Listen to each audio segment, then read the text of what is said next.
الله على النبي الكريم محمد وآله وأصحابه أجمعين.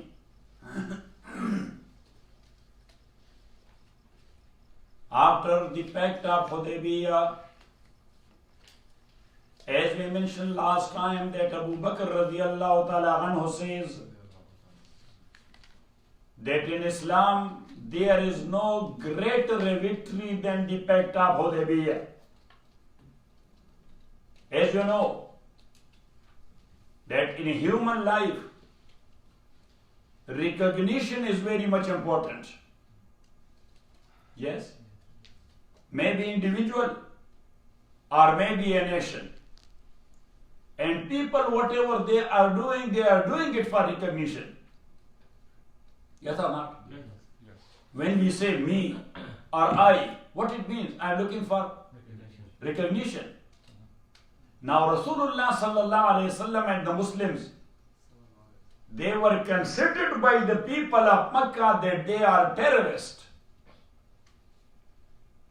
Rather than to give them recognition like a nation or like a state, that was way too much. Got it? Even though if you do not have a territory in your control, but you are recognized as an entity, that's also a great thing. Sometime back, this PLO, Palestine Liberation Organization, it did not have any little area in their control. Now they have it, but at that time, no. But still, they were the member of the UNO. Got it? In political science or in international law, they were called a non-state entity. They were called what? Non-state entity. Got it? So there is state which is recognized. There is organization without state which is recognized.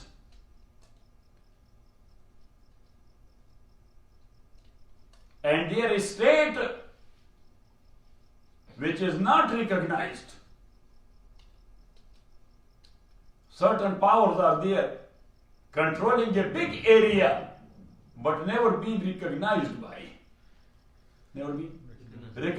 by. So this is a routine practice which is going on in human history.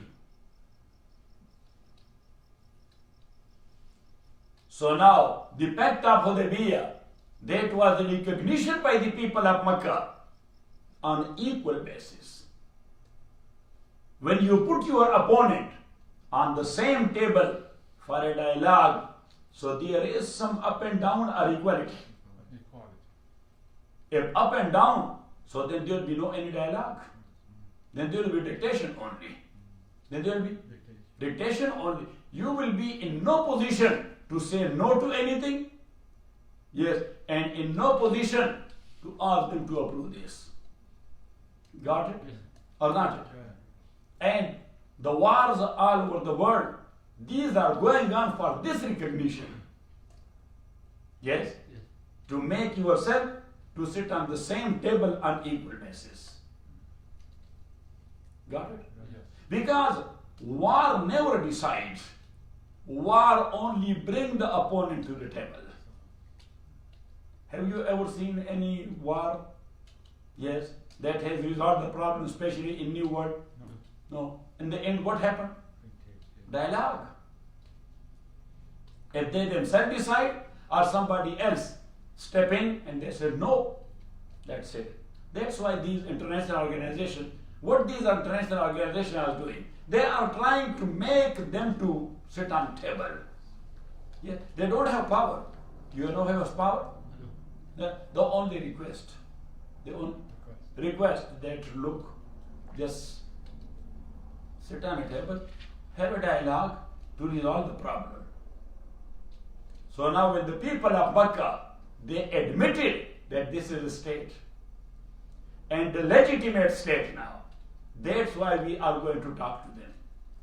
So Abu Bakr radiallahu ta'ala said that the Pact of Hudaybiyah, that was the utmost highest victory in the history of Islam. So after that, only one ghazwa happened before letters to the rulers. And that ghazwa is called Ghazwatul Ghaba. Ghaba means the forest. Ghaba means the forest. Or Ghazwatul Ziqirad.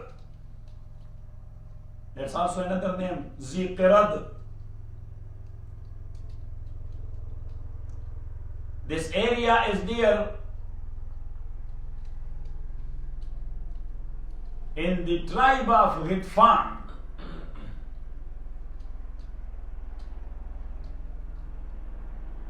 This ghazwa happened 20 days after Hudaybiyah and 3 days before Khaybar. After 3 days, Rasulullah sallallahu alaihi wasallam left for Khaybar. But this happened accidentally. And what was the case? There is a tribe by the name of Banu Fazara. Their chief is Uyayna ibn Hisan. Uyayna, Oyainah. Uyayna ibn Hisan.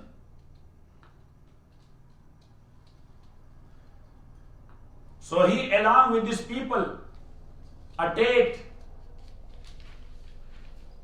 the grazing area of Muslims, where at that time the camels of Rasulullah sallallahu alaihi wasallam were grazing.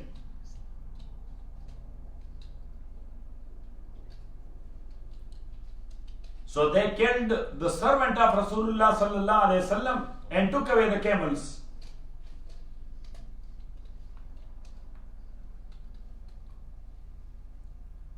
Salama ibn Amr radiyallahu ta'ala an, who is known as Salama ibn al-Aqwa,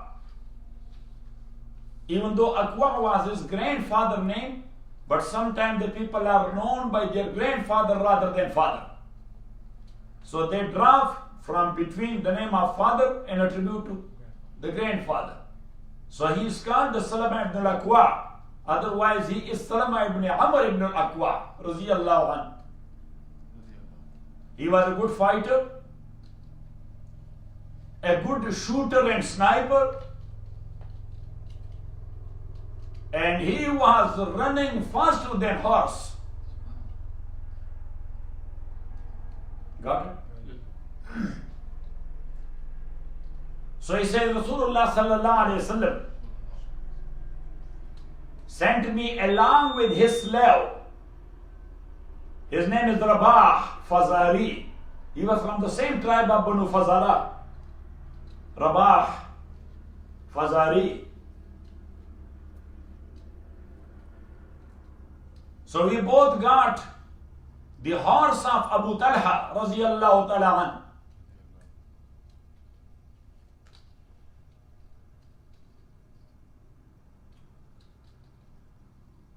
When we arrived in the area, I gave the horse to Rabah. They take it back to Abu Talha. I don't need horse. Yes? Yes. This horse will be a problem for me. If I'm on my foot, I can handle the situation very well. You know what I'm saying? Yes. Sometimes when you get stuck on 405, so that at that time you say, I wish I should not have the car. Yes. I would have walked very easily. And as I told you, that Salama ibn Aqwa radiyallahu ta'ala an, he was running faster than horses. So he said to Rabah, take the horse back. I will take care of these people. He said that was night. So I followed them. And as I told you that he was very swift, so he was changing his place in such a swift main position and swift form that the people thought that lot of people are following us, because he was throwing arrows from different angles. And as I told you, he is a good sniper. So good sniper, if he is on the same spot, he will be throwing his arrows from such an angle that they will be thinking that the arrows are coming from different areas. And as I told you that he was changing place very strict. So I said that I caught them under fire. I caught them under fire. And he said that they were leaving the camels of Rasulullah sallallahu alaihi wasallam one by one behind. And they were running. He said that I besieged them in a canyon.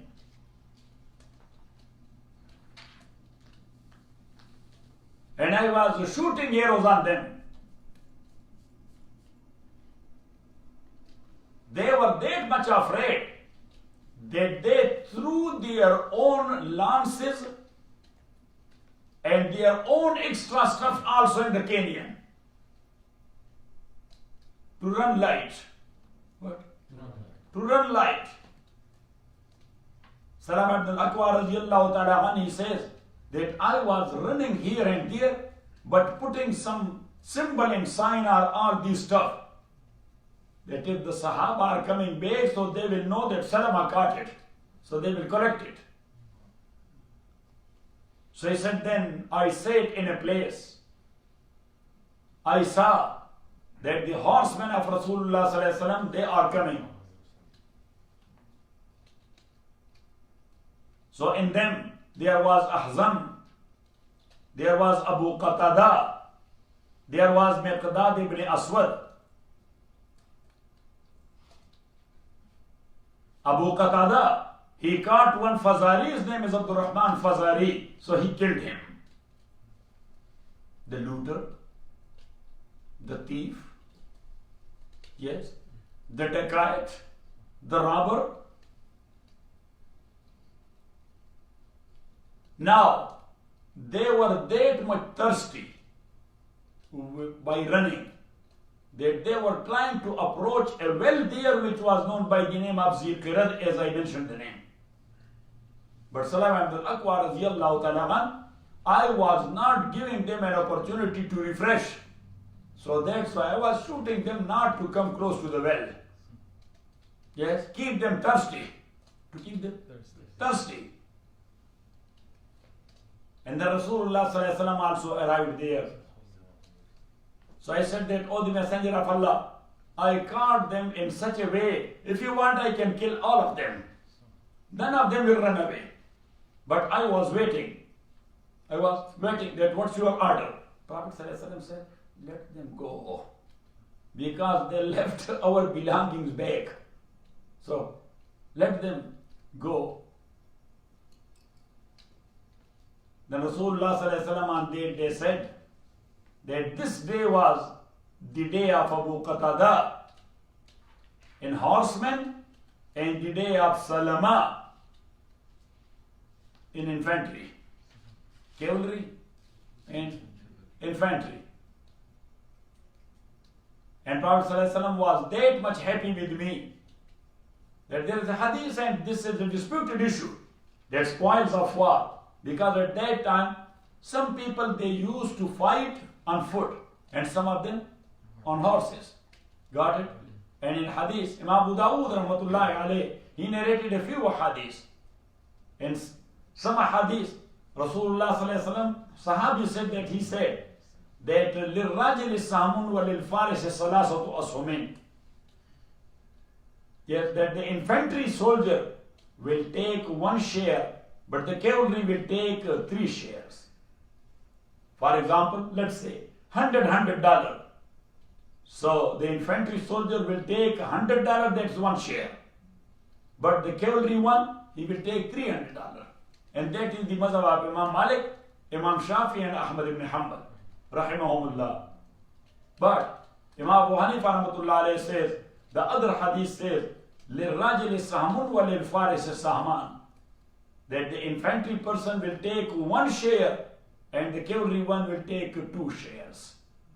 Will take 2 shares. And as far as the hadith of Walil Faris Salastu Ashumin, either some misconception. He says that is either some misconception that as Rasulullah sallallahu alaihi wasallam ordered 2 shares for Faris. For what? Faris. So some Sahabi heard is Faras. So there is Faris and there is Faras. Faras mean the horse and Faris mean the horseman. Faras mean the horse and Faris mean the horseman. So some Sahaba, they heard the word Faris as Faras.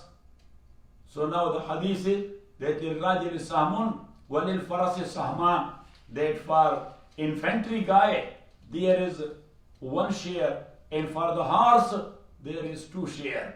So they say that 2 shares is that of horse plus the 1 share of the horseman. So they clubbed it together, that is 3. So Imam Rahmatullah Alayhi says, number 1, that is either a misconception. Number 1. And number 2, he says that maybe in some occasion or on some occasion, Prophet ﷺ to encourage the horseman, this was an extra order for a special occasion. This is not a rule. That's why special order. Yeah. Stimulus check, that is not forever. Thanks to Corona that you are getting it. Got it? Without Corona, there is no stimulus check.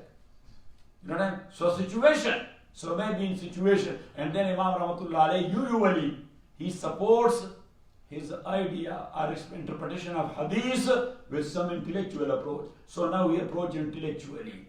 That now if we will give the mujahid 1 share, yes, and to the horseman 3, mean 1 for him and 2 for his horse. Horse, that is not the fighter, that is the tool. That's not the fighter, that is the tool. And tool without a fighter means nothing. Got it? So he said, does it make sense that tool will take 2 share and the actual fighter will take 1 share? That's number 1. And number 2, the mujahid, he is a human. And horse, with due respect to the horse of mujahid, but still that is an animal. So now to give a human 1 share and the animal 2 share, does it make share? Or does it make sense? And also, later on, we will talk about that inshallah in Ghazwa Khaybar, that Rasulullah sallallahu alayhi wasallam, he gave 2 shares to the horsemen. Wa sallallahu ta'ala ala khair khalqihi Muhammad wa alihi wa ashabihi ajma'in bi rahmatika ya arhamar rahimin. So Faisal